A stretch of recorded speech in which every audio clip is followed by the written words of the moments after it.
read Krishna book to him every night, and he would just sit in this really nice ornate rocking chair, and he would sit and rock, and he would just be reading. They'd be reading Krishna book to him, and he would just be massaging his temple and sitting there reading Krishna book, and the story would be finished, and he would just like look up, and they go, chapter 13, Krishna is stealing, Brahma steals the calves, and like, Prabhupada would like, oh good, like go on. And this would like be like an hour and a half. We would sit outside, and Prabhupada was just so immersed in Krishna book, and I would be sitting there thinking, does he even know that he wrote this book, It doesn't seem like he's thinking in terms of, there was no ego about this is a book I've written.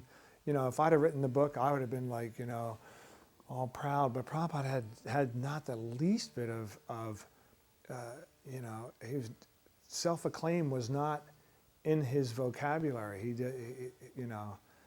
It just wasn't part of his personality to take any credit for having written the books.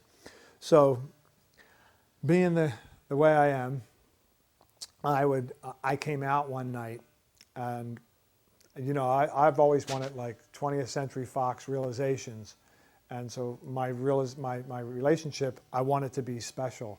So and Prabhupada could sense I was real over enthusiastic, to say the least, and I was quite enthusiastic. So one night I came out, and we had just gotten the Sankirtan results back from L.A. And that week, the Denver temple in July of 1975 had come in third in the world. And I was just brimming with pride, wanting to tell Srila Prabhupada, So I went out and I said, Srila, so they got done reading Krishna book, and he stood up to come into the room, back into the house. And I said, Srila Prabhupada. And he said, yes. And I said, last week, Denver was number 3 in the world in book distribution. We were number 3 in the world. And I was thinking he was going to say, way to go, and he just looked around and he looked at me and he said, then you make it number 1.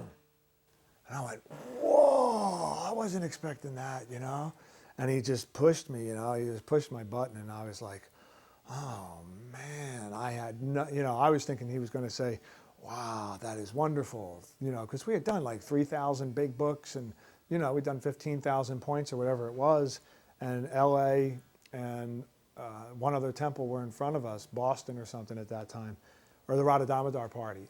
So it was only the L.A. temple, Radha Damodar party, and then Denver, and we only had 70 devotees, and they had like hundreds and 5 buses, so I thought we were doing dang good.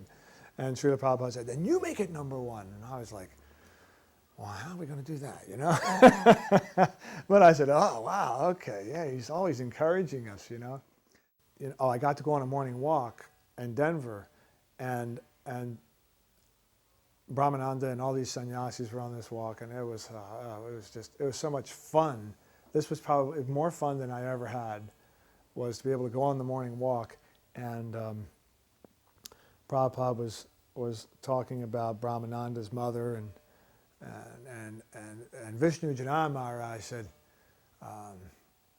or Prabhupada said, this was during the time when Ted, whatever his name was doing the deprogramming of the devotees, and they were talking about that a little bit, and Prabhupada said, yes, because your parents, they do not like me. And Vishnu Janana Maharaj says, yes, Srila Prabhupada, you are like Narada Muni. You have to keep moving, huh? And he said, yes, that is why I travel so much, so they cannot catch up to me. And everybody started laughing. And he said, but some of your parents, they've appreciated. And he said, and when he pointed to Brahmananda, he said, how about your mother? Tell them about your mother. And Brahmananda started giggling, and he's like, and he goes, and he couldn't say anything, so Prabhupada picked up on it, and he said, his mother, she came to see me, and she said to me, I have given you my 2 sons. You have taken them and you've turned them into monks. They have their heads shaved, they wear these robes. What else do you want? And he said, and so I said to her, can you give some money? And she went, oh no, And he said, and just to have a laugh like that, like with all these swamis, that's probably the best laugh I've ever had in my life. You know, to be standing there with all these sannyasis and Srila Prabhupada having a laugh about our parents being upset about him taking their children away from them, you know. And, you know, I really understood at that point that he was my father. You know, he was my real true father.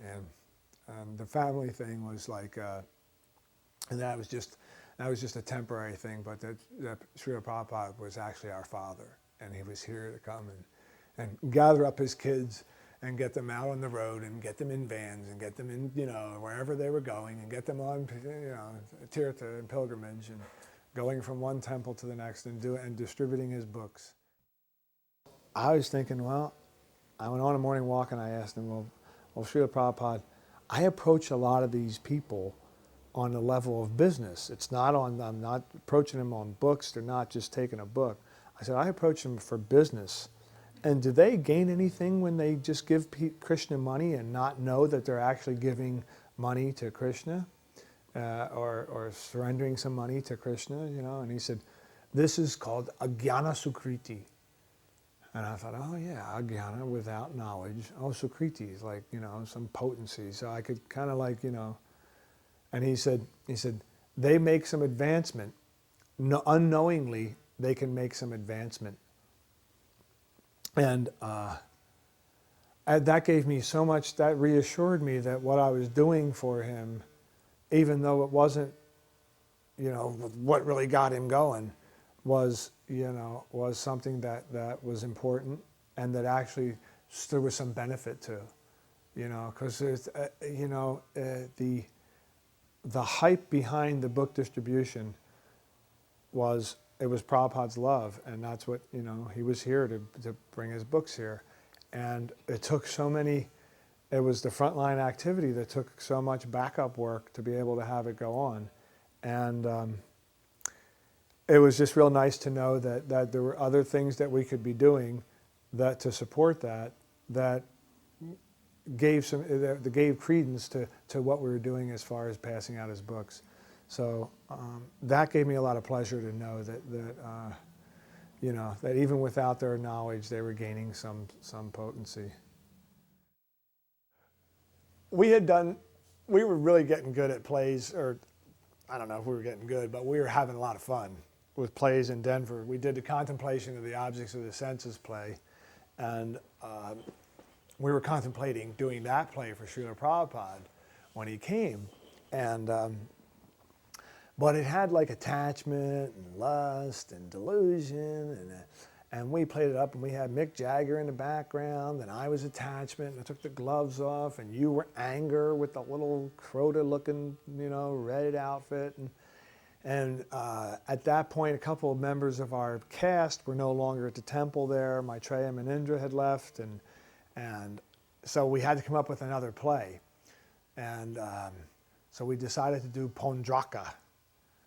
And, you know, this freaking puffed up, you know, Pondraka. And so we had a new devotee who was really excited, Govardhana Dari. I can't remember exactly what he was in the play or who he was, but all I can remember is they made me Pondraka. And so so we were across the street and we were all getting made up. And I had to walk across the street with a four-arm form. And I had like these shoulder pad things built up with these two arms going up this way and my other arms coming down this way. And I had this headdress and everything. And Prabhupada was on the Vyasa side, and they said, and yes, and Krishna was there at this sacrifice.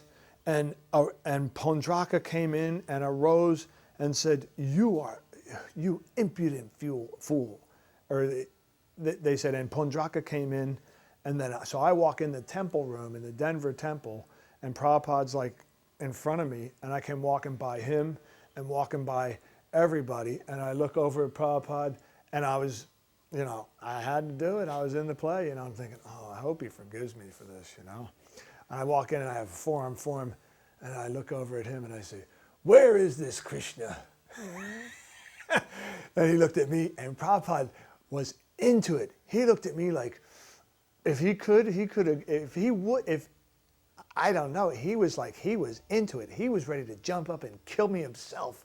He was so into it. He was like, looking at me like, and I go, who is this Krishna?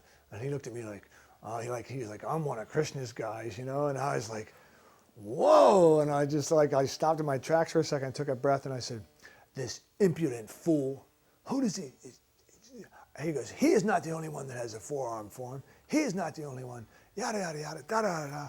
And so, anyhow, Krishna came. I think Govardhana Dari was Krishna. And he came and he killed me. But when he killed me, what happened is we had these little pyrotechnic, little firework things that just blew up. Like when he killed me, I fell down and my arms kind of fell off, and I was laying there, and this explosion happened, and it went boom, and this big mushroom cloud of smoke arose in the temple, and the whole, I didn't even know it was going to be this loud. It startled everybody, you know. I mean, it was just like, you know, a big explosion in the temple room, come on. And Prabhupada went, and he kind of like, and he broke into a big smile, you know, and I was like, ah, good, he liked it. He, you know, that, wow, this is really, you know, to me it was like, you know, what young boy doesn't like an explosion? It's like, all right, we got the pyrotechnics here.